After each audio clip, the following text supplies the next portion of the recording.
Let's go watch it in 2D. No, let's go watch it in 3D. But if we watch it in 3D, then is it worth the cost? Warning, this podcast contains spoilers.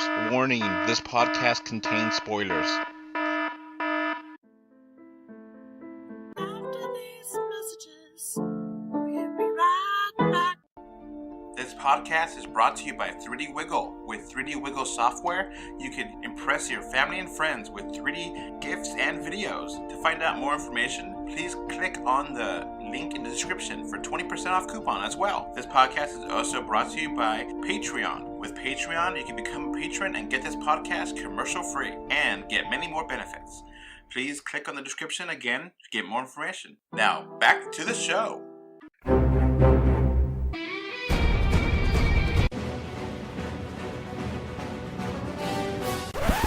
Hello. This is Adolf Vega with James Tate. And today we decided to do a discussion on the DC Comics movies, the DC Extended Universe, and kind of talk about them being a mess. Yeah, basically the reason why we wanted to discuss this was because, as you know, we've made quite a couple, Marvel movie and show discussions, but we never really got to DC. We never really talked about DC, and I think that DC deserves at least, a couple, mentions and stuff. I think the main point of this is we're just going to discuss, why is DC the way it is? Why do we have the problems that we do? You know what I mean? Mm-hmm. Yeah, so that's our main point in bringing this up. So what we're going to do is we're going to start with kind of the history of, the DCAU, the films beforehand. And then we're going to kind of go the films one by one, and then I think we're just going to break down like the overall problem. I think that's going to be the skeletal structure of the video. Yeah. So, we have to kind of remember that before the Marvel Cinematic Universe, DC was basically it when it came to movies. Yeah, exactly. The Nolan trilogy, I liked all of those movies. Yeah, exactly. And they were very, notoriable. What's interesting though, I don't know if you've heard this, but there was a Justice League movie being made in 2007, but they canceled it because Nolan did not want another Batman to be on the screen at the time of his films were. Did you know that? I didn't know that. And yeah. I remember hearing that George Miller, which eventually worked for Warner Brothers for Mad Max Fury Road, he was originally going to be directed, and I could totally see that. He, he does action really well, and that could have been fun. It would have been interesting to see, but it's just one of those things where it's like we'll never, it's just one of those things we'll never get to see actually, which is sad. But so that's kind of okay. So DC have had, they've had the idea to create this shared universe for a while.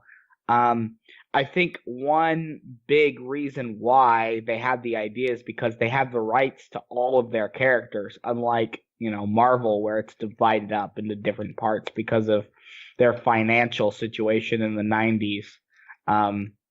You know about that, right? Where Marvel had to sell characters because they were going bankrupt. That's essentially what happened. So Warner Brothers or Time Warner, combined company, Warner Brothers owns the rights for the entire DC universe. Yeah, entirely.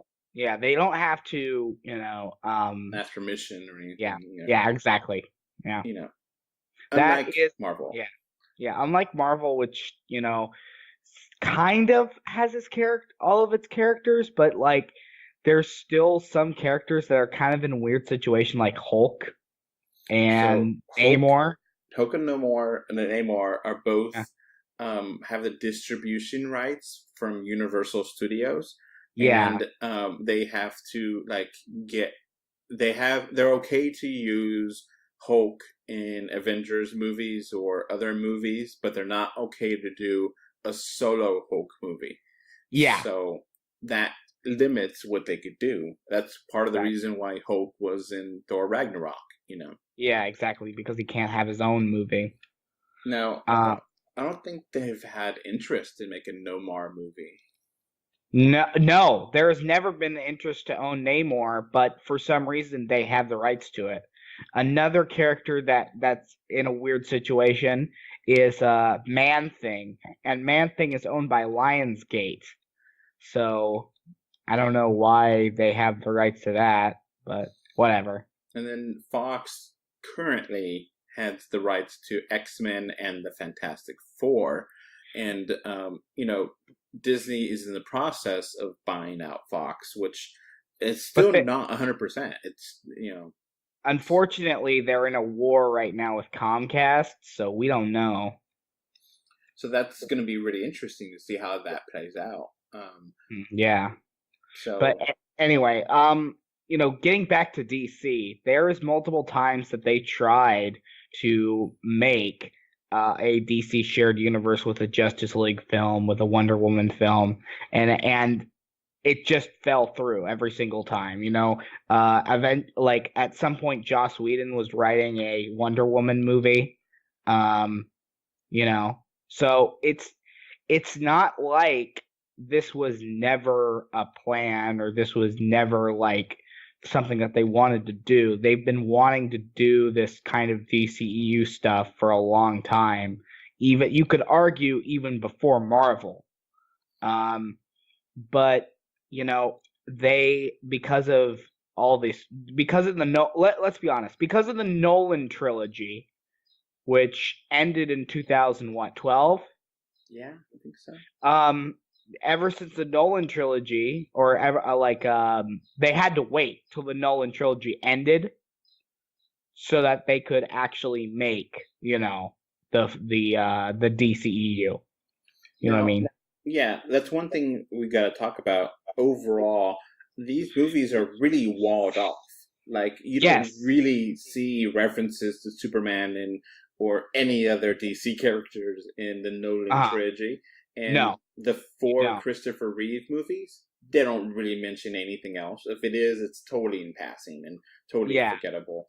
So, you know, we had 4 Superman movies. The first 2 were really good. The last 2, I hate 3. Or 3 is just stupid. 4 is awful. Exactly. And then we have a random, you know, they try to return it with Superman Returns, and I do appreciate Returns. I just think that it was just not enough action there, you know? Yeah. And then they had Green Lantern, which was a dumpster fire. Yeah, and you know, interestingly enough, Green Lantern was supposed to be the first of the it wasn't supposed to be Man of Steel. Man of Steel that'd be the first DCAU movie. The first DCEU movie was supposed to be Green Lantern, but that was a catastrophe, and so they decided not to do that. So, yeah, and then they tried to have, you know, a Catwoman, which that was a big disaster. Yeah. And they, you know, tried here and there, you know, to do movies, and, you know, I think Wonder Woman was in development hell for years, if not decades. The same thing with The Flash, which is still in development hell right now. And so they just randomly, okay, here's a new movie from DC Comics, you know. They do have, I guess, some of their, not really directly in DC Comics, but like from the, you know, other comics that DC owns, universes have come out and been somewhat successful.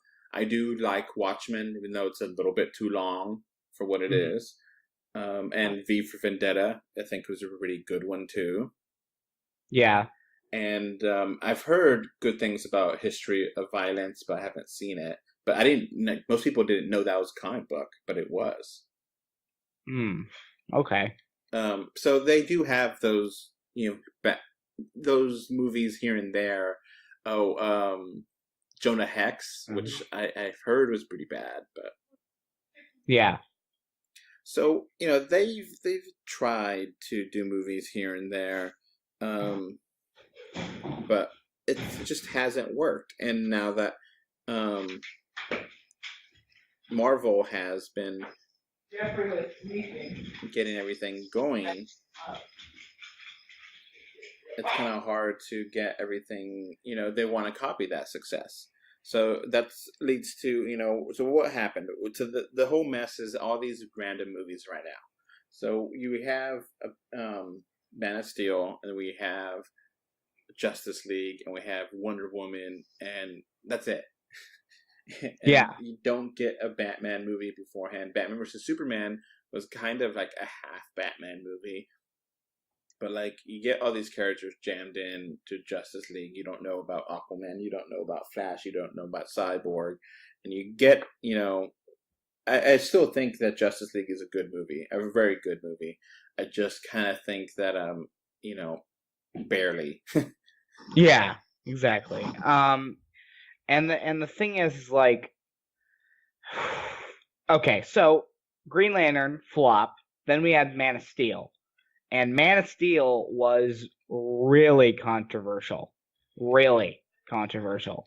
Like, it had heavily mixed reviews, and it wasn't like a whole audience versus critics like The Last Jedi. It was like critics and audience were in agreeing like that the film had a lot of problems.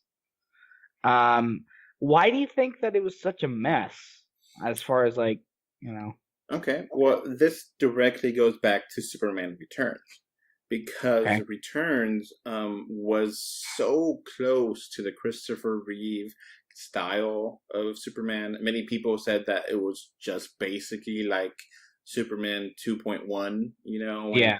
But the thing is, didn't have a big villain. I mean, Lex was there, but he didn't really have an action scene, basically, people said that Superman Returns was pretty dull and not that interesting. And it came out, and it, at the time, had a huge budget of $250 million.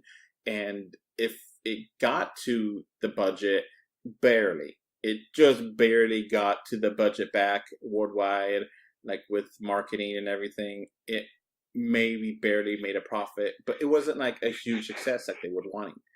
And there wasn't a huge fan base of love for it. There was definitely defenders. And I do think, I do like Superman Returns. I can appreciate it for what it does.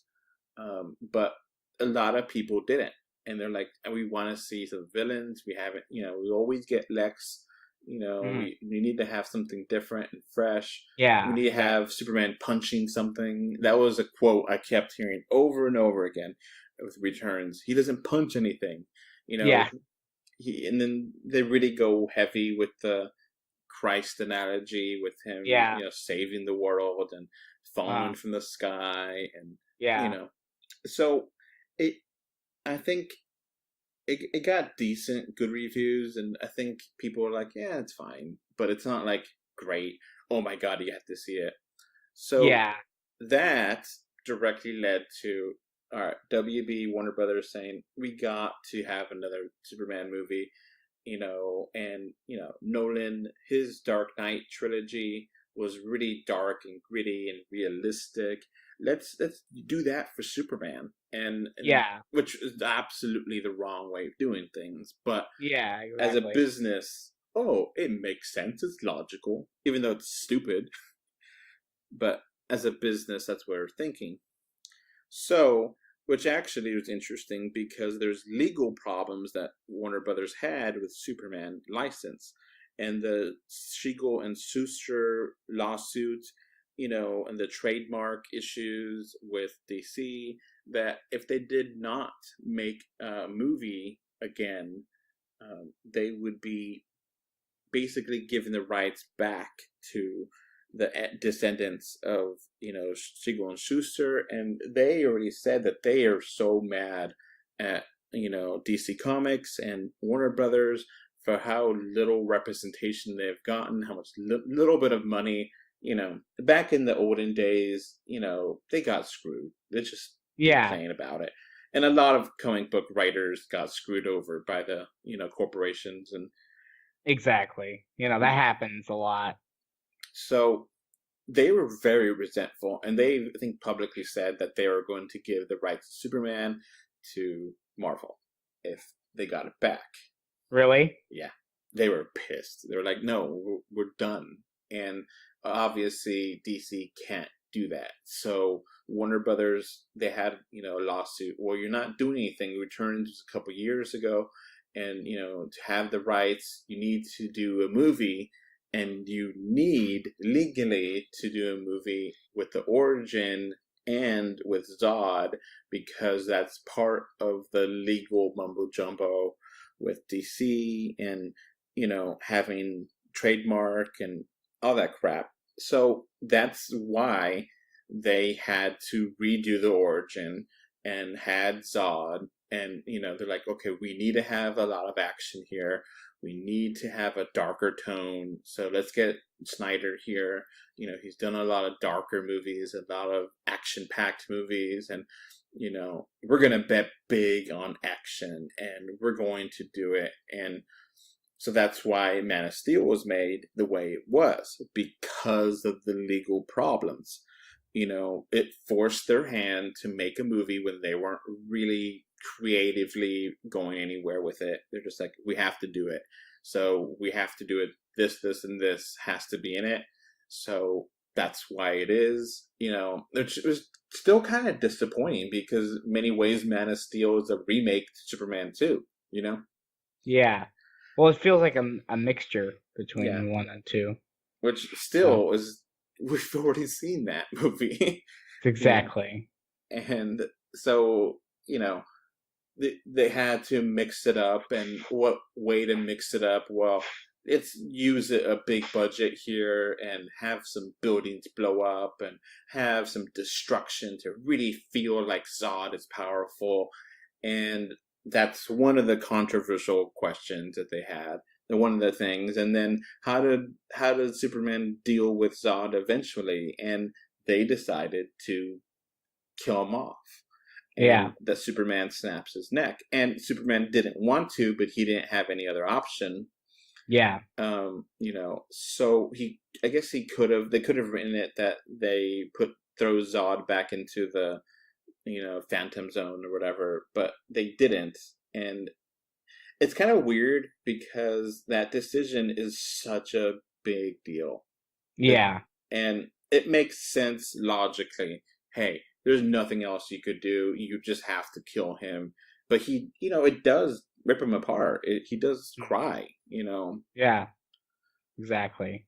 And yeah. So, I was personally, that felt like I wasn't really, that wasn't a huge, thing that I was against, personally. I understand why it happened, Mm-hmm. I don't think it's I don't believe that it's something that is necessarily out of his character, because it was something he was forced to do. But, I could see why, people say it was, a big deal, and why audiences had a issue with it, Now, the thing with Superman 2 is that he basically throws Zod and the crew down into, a canyon in the Fortress of Solitude, and you just kind of assume they died there. So, there's a deleted scene where the police arrest them and take them off, but that doesn't make any sense, because why would there be any police be in Fortress of Solitude? Well, exactly. But it very much appears that Superman kills Zod in Superman 2, but people kind of forgot about it, or that's the impression you get there too. So for a story arc, it makes sense that it's like, I don't want to do this anymore. I don't want to kill again, And as a story, this is just Superman's first world adventure, so that explains why he was kind of sloppy. But I mean, it was Zod that was destroying everything, and if Superman did not kill Zod and stop it, entire Earth would have been destroyed. It wasn't like it was all over. The machines they had were terraforming the Earth to make it to be like Krypton, and it would have killed all the life, not just human life, everything. So, everything there. And it's like, well, you have to, sucks that Metropolis got half destroyed, but I mean, look at the grander scale of things, Yeah, exactly. So, that's Man of Steel. So then they're like, okay, that was actually pretty profitable. Yes, it was controversial, but it made money. People like it worldwide. It was a 3D movie which 3D was not good in that movie. I don't know if you saw it in 3D, but no, it was barely there. So, okay, how do you, continue the story? And they're like, well, let's have Batman fight him. It's like, what? And, like Snyder, okay, let's do a Batman versus Superman. And, Batman versus Superman has been a comic thing that they've done before, so it's not totally out of the realm. But then they're like, oh, let's jam the Justice League stuff in here too. And yes, that's where it started to really fall apart, where a lot of people really thought Batman vs. Superman was just too bloated, and it was too many things going on and too dark, and you just have too many characters, and their version of Lex, I can't stand him. I really hate that Lex.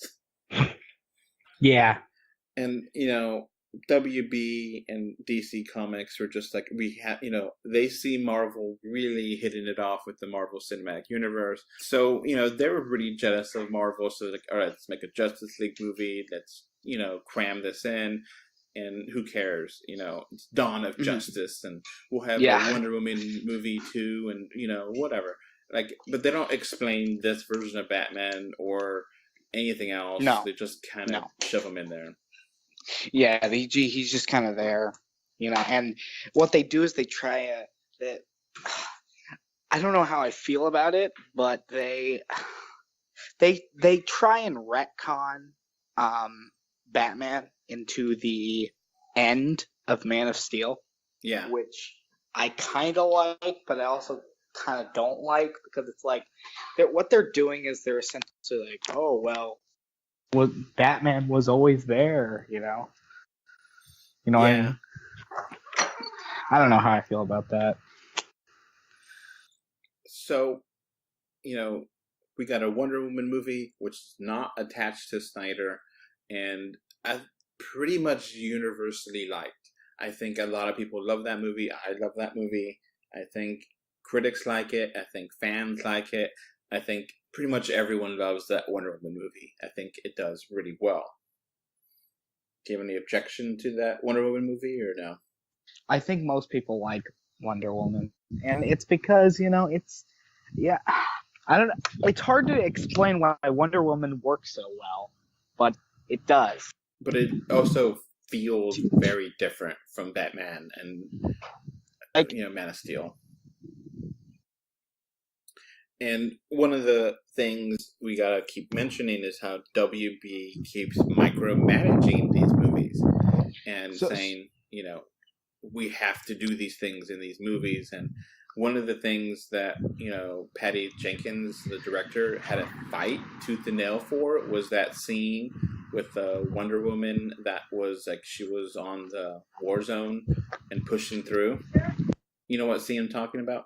Are you talking about the one where it's like World War, like the front lines? Yes. Yeah.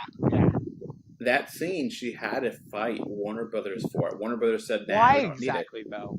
Because they're like, nah, it's not needed. It's too violent, and we don't need that. And the thing is, that scene is iconic now.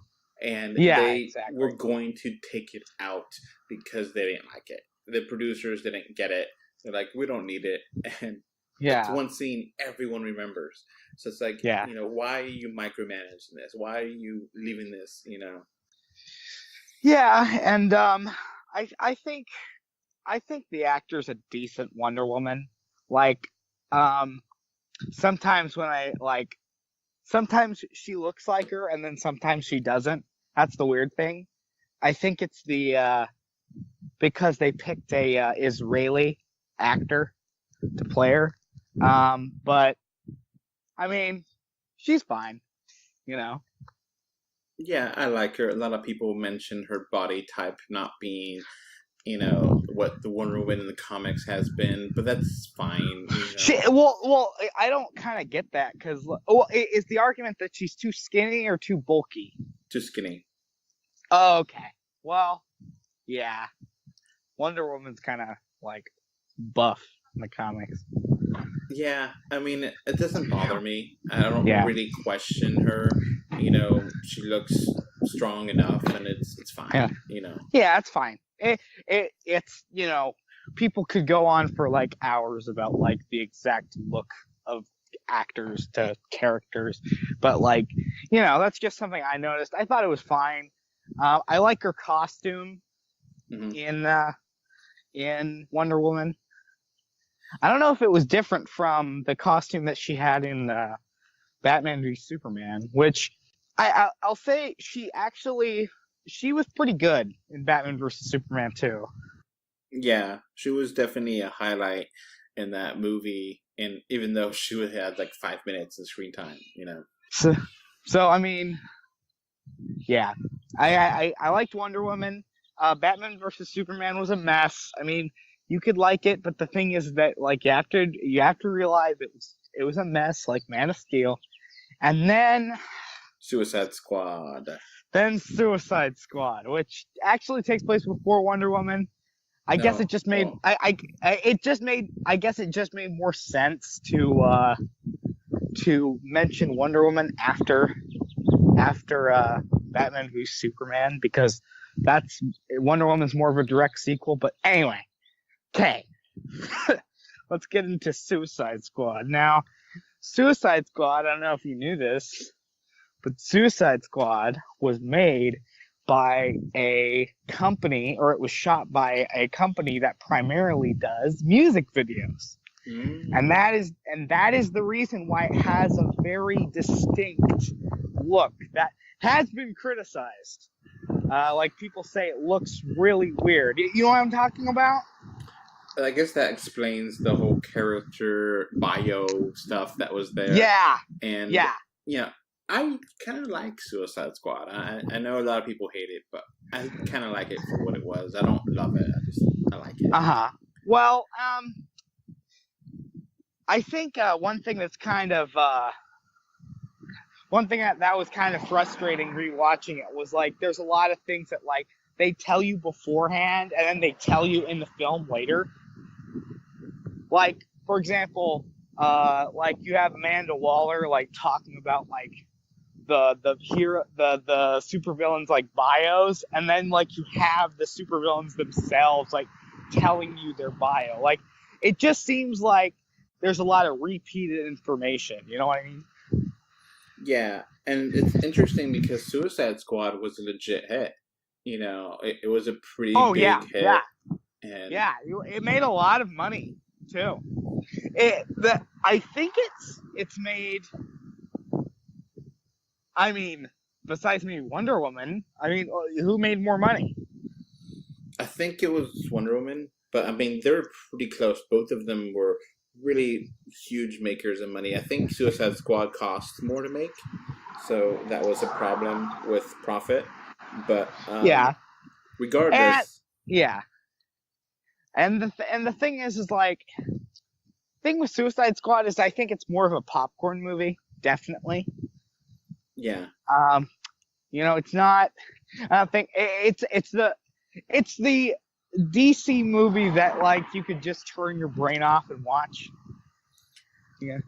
So we're getting into Justice League, and then okay, Justice League. So that production was a mess.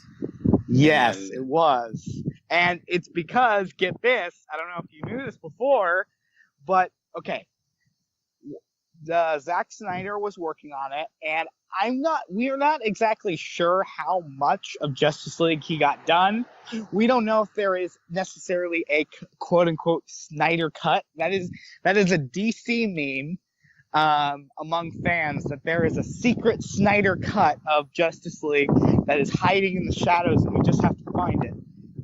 But we don't necessarily know how much Snyder got done. We know he has a lot of influence over the film, and we could feel his presence, through the Force when we watch some of the scenes, but we don't know. We really don't.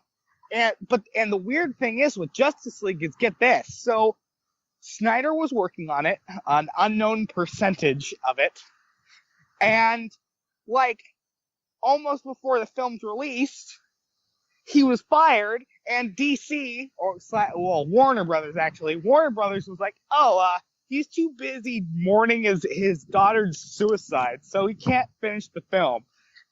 Let's hire Joss Whedon instead. Although, that is technically true, Zack Snyder did not leave because of that. He was fired from the project. So that's terrible. That's pretty shitty, actually. That's pretty shitty, Yeah. They make up an excuse when they're just firing you. Yeah. So that's what we heard first. We talked about that first. That, all right. Yeah, and the thing was that both of us, from the moment that was announced, we were like, we bought it because it's pretty good. It's a pretty good lie. I mean, it's not like he wasn't mourning, to be fair, but still. You know what I mean? That's just a really bad. That's, we just learned that recently too, about him actually being fired, and then that, that was the cover, was like, you're using someone's suicide as a cover. Yeah. That's the kind of stuff that Warner Brothers does, that's why they're so bad at this, making this as a cohesive movie, because they're just making excuses, And you can tell, even though Zack Snyder and Joss Whedon were not sitting there and making it you have to remember, it's not like Joss Whedon and Zack Snyder were shaking hands and you know what I mean? They were in agreement of the scenes. And they had to no, it was a war between the two of them. And when you watch Justice League, there's certain scenes that feel like you're in Snyderverse, and then others where you're in Whedonverse. It's really weird. Now, just in case the listeners don't know, Whedon did Avengers and Avengers Age of Ultron. And he has notably said that many things were changed. He changed the overall how Superman acts, and he added scenes and deleted scenes. And one of the scenes that he added was with the cornfield with Lois, and that caused the CGI over his mustache because of Mission Impossible. And that, I don't think it's that bad, but a lot of people hate that CG mustache over. So yeah, and it's a mishmash. It's definitely a mishmash. Well, because the thing is that Joss Whedon has a very specific vision of the Justice League, and then Zack Snyder obviously has his vision of the Justice League, and then you could definitely tell that there's a clash between the two sides. So definitely has some tonal differences where you feel the difference between, Joss Whedon being much more light, much more funny, much more character driven, and, Snyder being much more of a artistic visionary and darker. Apparently I think I heard that there's a scene with Wonder Woman where she's trying to help out some people in a bank or something against these terrorists. And you remember that scene? I do remember that scene. So in the original Snyder cut, the bomb goes off and everyone dies. And when Whedon took over, the bomb gets thrown up into the air and no one dies. So it seems like Wonder Woman is much more like heroic and not as dark to see all these innocent people die. That's just one example of that. Yeah, that seems to very much echo the scene in the court scene in Marvel versus Batman versus you know what I'm talking about, Batman versus Superman, when Superman is just standing and then the entire place blows up and he's just standing there. Yeah, that really bothers me because they should have given Superman, a chance to speak. Let the bomb still go off, but have him have a speech explaining himself. Give him that time, and they didn't do it, and it's so infuriating. And then Superman is fast enough that he could have saved some of the lives. And if we would have seen that, I think that would have made it a much more interesting movie. Superman could have been running and saving here and there, but then eventually realizing he's not good enough or not fast enough, and the bomb still has to explode, but maybe he could take the blunt of it. That would have been such a really good scene, but they totally dropped the ball on that. That we could talk a lot about just certain things about the DCEU. So when it came out, Justice League really was a bomb. I'm sorry. I mean, I hate to be negative, but it made like 300 million worldwide, and Avengers Infinity War made 300 million the first day. Or something like that. It's a ridiculous amount of money, and the Justice League just did not perform. So, the next movie is Aquaman, which we have not seen a teaser for or anything. That's supposed to come out in December.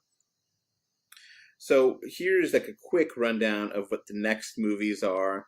Shazam is coming out in April 5th. Aquaman, December 21st. Right next to Christmas. See, take your family on Christmas to see Aquaman. Wonder Woman 2 is November of 2019. And then we get to who knows. So Suicide Squad 2, maybe 2020. We got The Flash, which has been in hell lately, maybe 2020. The new Batman movie, which was going to be directed by, damn it,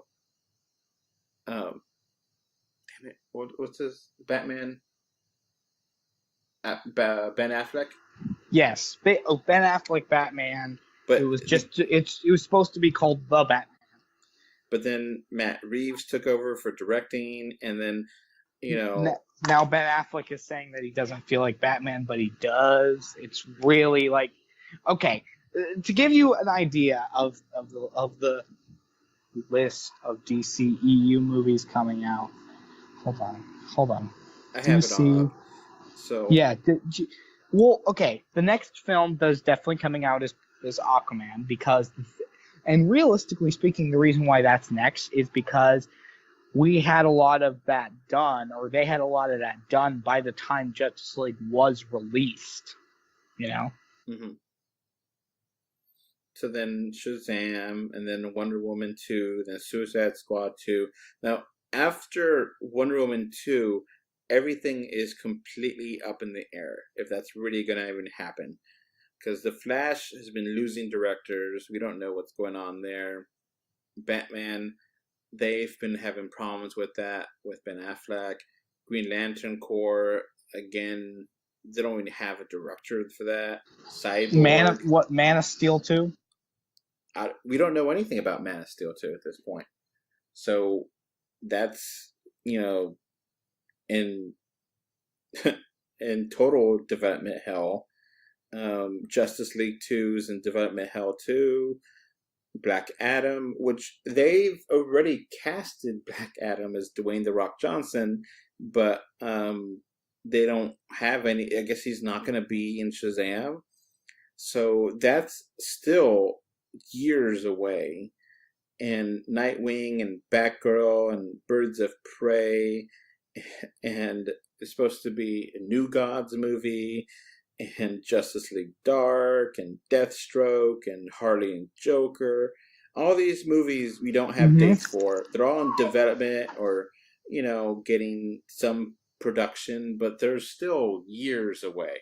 So literally after next year, we won't know when the next movie is going to come out or which one really is going to be, anything. Yeah. I mean, the thing is you have to remember, Justice League originally was 2 parts. Yeah. But then they decided to just do one movie because I guess it was a Snyder thing. It was going to be part 1 and part 2, and they're going to do film back to back and be kind of like how Avengers was and have them, be one year and one the other year. But now, look, Wonder Woman 2 is being totally, rushed to development to make that happen because it was still popular, the first one. But yeah, it's just we don't know what's happening with this anymore. And yeah, I think honestly, when you could ask what went wrong, I'll give you one answer. They rushed things to try and catch up with Marvel, and it bit them in the ass. I'm sorry, but you really can't rush things. You can't, and the DCEU is a good example of that. All right, so when it comes down to what we've been talking about for the past, couple minutes about the DC movies and their problem, if you ask me, their one main problem, and it has executive meddling that has to do with this. They are rushing these films to try and compete with Marvel. And if you rush a movie, only bad things can happen. That is the issue. For example, Zack Snyder said that he wanted to release Justice League later. Like he did not want 2017 to be the year Justice League was released, but Marvel insisted, or DC Warner Brothers insisted that they finish it by the end of 2017. And so it was rushed. Yeah, and I think that's one thing that's really important too, is that the death, quote unquote, of Superman and the Batman versus Superman was really hollow. You really, okay, second movie he dies. Obviously he's gonna come back, but it reads so transparent that he's not really dead. He'll be back, and you only had 2 movies, so you don't care that much, No. If, I think they might have were trying, this is what I can guess.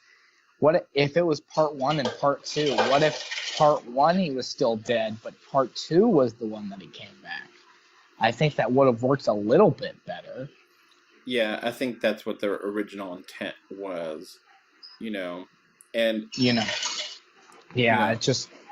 So, the micromanaging, the lack of real vision, they're just trying to make things up as they go along. They don't have, Marvel has a vision. This is phase 1, this is phase 2, this is phase 3, this is how they're going to connect, this is what they do, they don't have that. And the thing is that Marvel has lists of movies that they put out for their phases. Which, say what you will about the phases, but it's a really organized system, and they stick to it, After these messages, we'll be right back. This podcast is brought to you by 3D Wiggle. With 3D Wiggle software, you can impress your family and friends with 3D GIFs and videos. To find out more information, please click on the link in the description for 20% off coupon as well. This podcast is also brought to you by Patreon. With Patreon, you can become a patron and get this podcast commercial free and get many more benefits. Please click on the description again to get more information. Now, back to the show. So far that's really worked for them, and I think people have really attached on to Marvel because of Marvel is confident in their movies, and audiences understand that. Like, audiences know if they say that they're going to release Ant-Man next summer, it's coming out next summer. You know what I mean? Yeah, the consistency and, people have complained about the formula of Marvel, but you at least know what to expect. Where, Wonder Woman and Batman vs. Superman feel very different. They're not even... What about Suicide Squad? Yeah.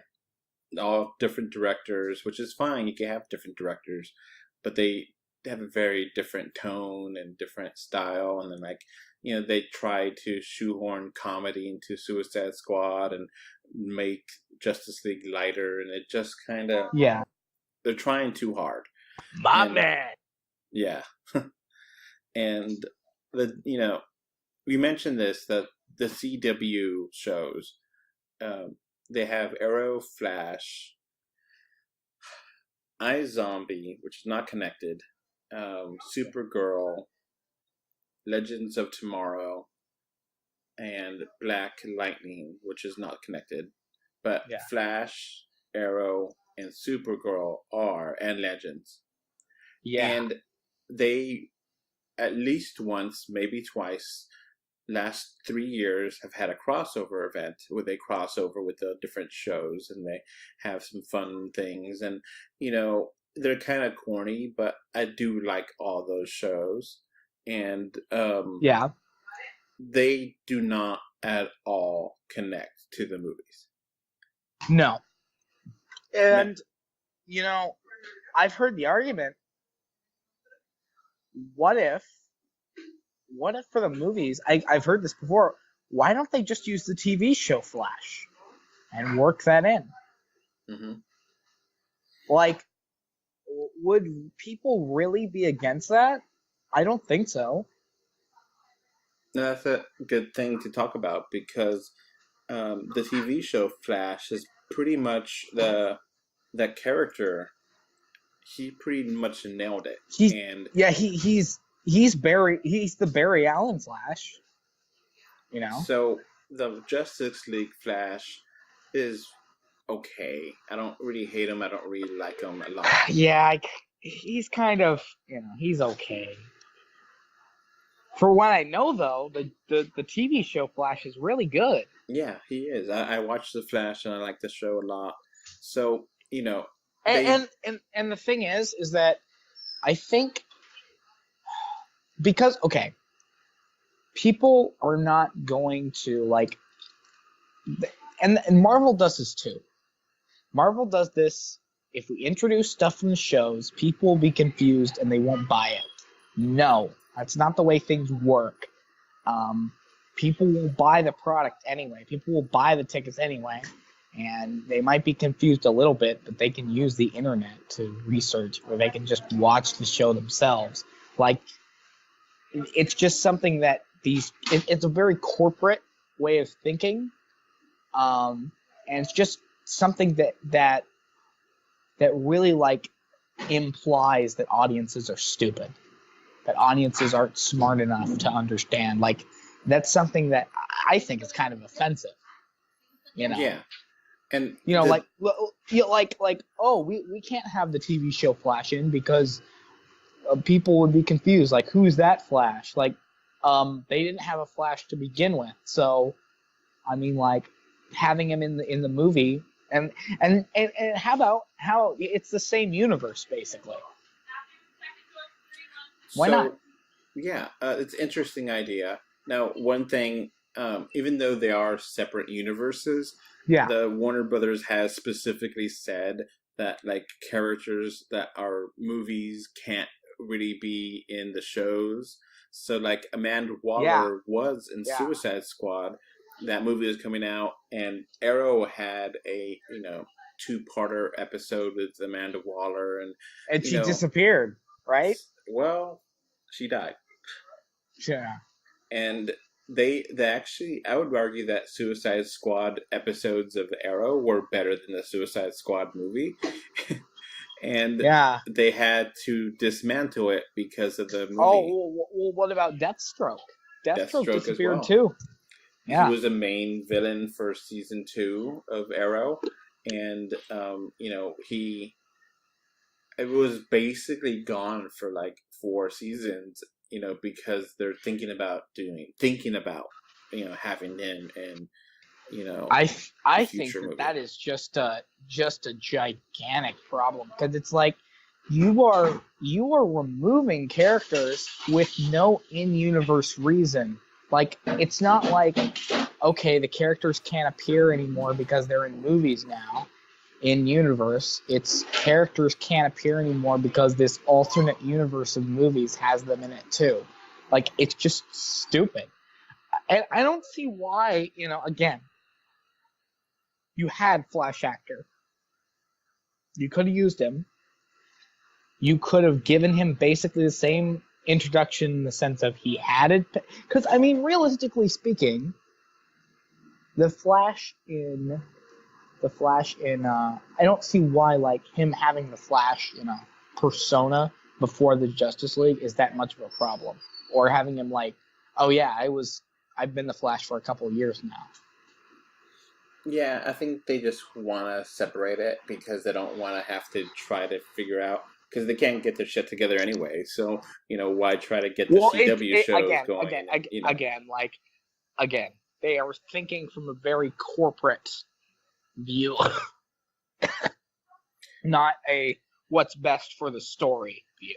Yeah, and these corporate decisions make a lot of bad decisions. Yes, they do. It's because they aren't connected at all to people or the audience. They are, that's what's ironic. These corporations try and make decisions based on what will sell and what will be most appealing to the quote-unquote audiences. They have these think tanks, but really they're disconnected. They're super disconnected from the audiences, And people have made the argument that, Zack Snyder, and I don't know how true this is, but Zack Snyder, he has this vision for DC that the company, Warner Brothers, simply just won't let him tell, and because of that, that's the reason why his films are bad. Now, I don't know how true that is, but I mean, to be fair, we've seen a lot of evidence. We've seen a lot of evidence that this is the case. We see a lot of evidence that, like, especially when you have films like Justice League, like, that's a mess. And, even his own movie, Batman vs. Superman, that movie is like 3 hours long, and like not much happens in that time. No. And it just kind of drags, where, you could be doing a lot of things, and, these decisions like Batman branding people and like Superman killing and, Superman not getting the opportunity to do that speech and, was that time Batman killed like 30 people in explosions? Yeah, all these decisions are there, and it's just like, why are you doing this? Why are you micromanaging this and getting in the way of your directors and not having confidence and, saying Wonder Woman shouldn't have that scene in the trenches because, but they're wrong. They got it right, and they just don't know what they're doing. It's all, the executives, corporate executives, and it's not comic book fans. And that's the main difference. Kevin Feige, Marvel, he cares about the characters. He cares about Marvel specifically because they were so close to dying within, the turn of the century. Marvel was bankrupt or about to just expire and die, and they know how important these characters are to continue, to sell comics, to sell figures and stuff. So they care about this, where Warner Brothers, there's no chance of Warner Brothers going bankrupt anytime soon. No. They're fine. Personally, I don't see why because realistically speaking, these corporate decisions are a risk upon themselves because they're thinking more about money than they are about the actual story or how people like it. Isn't that more risky than just telling the story as it is? You have a great point, because doing it just for the money, you're also going to ruin things for the future where you may not get as much money. If you that it's one of those things like, do you want to get $5 now or $10 later? Here's the thing. Here's the thing. Even though I criticize Marvel for sometimes being too safe, I would be lying if I said that there was never risks. Never movies that were entire risks, where the profitability was up in the air. We didn't know, like, you have films like Thor, Thor, the first Thor was risky when it came out because it was dealing with that, magical side of Marvel that really we had never seen before, and we weren't really sure. Same thing with, you had Thor, you had Guardians of the Galaxy, Ant-Man, Doctor Strange. All these were huge risks, and they got money back for it.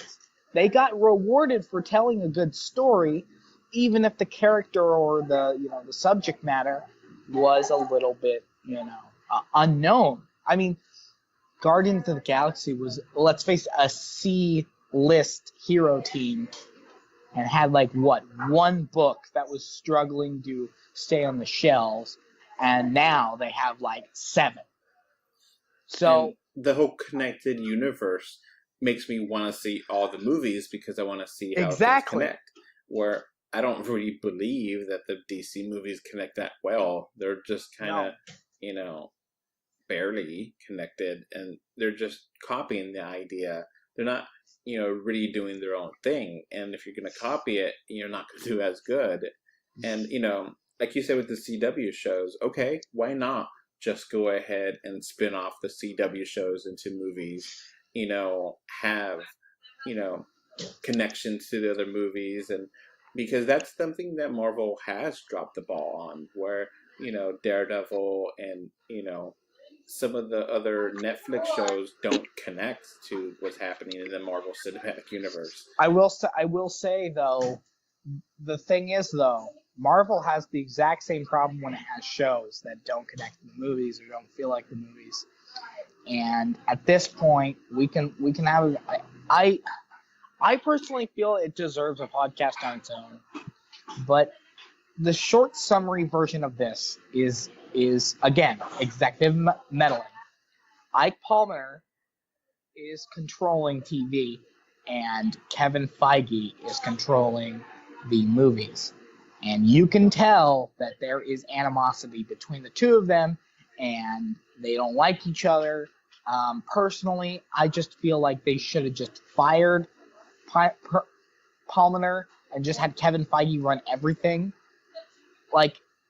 You're just creating gridlock when you do that, And us as consumers, when promised a Marvel Climatic Universe, are promised a connected universe that does not have creators fighting with each other, so the films and the shows don't connect. That is just, I think it's frankly poor business. I think it's poor business, and I think it's a disservice to us because, again, like I said before, us as consumers of these shows, of these movies, we are promised a connected universe that flows together nicely and references each other. And while that does require us to, keep up with the films and shows, we are guaranteed that experience, and we're not getting it. Yeah, and I think they're dropping the ball, and, next year we'll have some movies, but, after that, we don't know. And it's just a mess, and they're trying to copy Marvel, and they don't have a plan. They don't have a 5-year outlook. They don't know, okay, this movie will connect this way, this will this connect. They don't have that. They don't have that vision. No, they don't have any of that. No, they don't. And they don't have anything set in stone. Like a New Gods movie connected to this director. Okay, when is that going to come out? When's the schedule? When is, Suicide Squad 2 coming out? It just baffles me that to date, the only films we know are coming out are Wonder Woman 2, and Aquaman. And then we have some info on Shazam, but we don't have trailers But or so anything. Shazam isn't filmed yet. I think they're filming it now, but Okay. Well, still, yeah. I think we beat the dead horse and, talked about all the things. And, maybe DC will get its act together, but as it looked like it, I think they're going to keep struggling. And honestly, I think if things don't get more profitable in a year or two, Warner Brothers will just cut it off. I'm just like, enough, Yeah. So that might end up being where it happens, where you never get a Man of Steel 2. You never get, you get Wonder Woman because they're doing it now, but I don't know if 2020 movies are really going to happen. If 2019 movies don't become huge hits. And it might be just too late. So, we'll see. All right. Any other final thoughts or no? No, I just like to say, I don't like hating DC. I don't like hating the movies. I don't like, walking out of their films and like laughing at how bad it is. Like, it's not a good feeling. I mean, okay, it's kind of fun a little bit when something is stupid and it's fun to laugh at it. But realistically, I want DC to do good like Marvel is. And I want good DC films like Marvel's doing. And realistically speaking, I don't think it's that hard. It just requires time, planning, and a consistent schedule. And, no more executive meddling, So that's what I gotta say. I think they need to find their way. It looks like Fox is finding a way to do their comic book movies that feel distinct from Marvel. Having R-rated Logan, R-rated Deadpool. They could hit that R-rated niche and hit it hard and be its own thing. So what is Warner Brothers going to do? I don't want to hate the movies. I don't, I want competition. I want them to be, trying to one-up each other because competition is good for movies and, business. If it's just Marvel all the time, it just, you're limited to what they want to do. So I want competition. I'm not a hater. I just want them to be better. So I think that's going to be it for this show. Thanks for listening. Bye. Yeah, thanks. Bye. After these messages, we'll be right back. This podcast is brought to you by 3D Wiggle. With 3D Wiggle software, you can impress your family and friends with 3D gifts and videos. To find out more information, please click on the link in the description for 20% off coupon as well. This podcast is also brought to you by Patreon. With Patreon, you can become a patron and get this podcast commercial free and get many more benefits. Please click on the description again to get more information. Now, back to the show. All right, so that's going to be it for this podcast. We now have a Patreon, and the link is in the description. Thanks for watching. And we are on Facebook, Twitter, Instagram, a little bit everywhere. Just look for us, 3D or 2D. And of course, review us on iTunes. And if you want to write us a letter, our email address is email3dortwo d@gmail.com. So that's going to be it. Thanks for listening. Bye. Bye. Okay, bye. Bye, everyone. All right, before this podcast ends, I want to give a thank you to my patrons. Right now, we have one patron, which is David from Spain, and I want to thank you for your financial support to help making this possible. If you want your name to be called out and your location, please become a patron on Patreon. Our link should be in the description, or just look for us, 3D or 2D, on Patreon, and you get plenty of benefits. So again, thank you, David from Spain, and I hope to have many more Patreon patrons with us soon. Thanks again, David. Bye.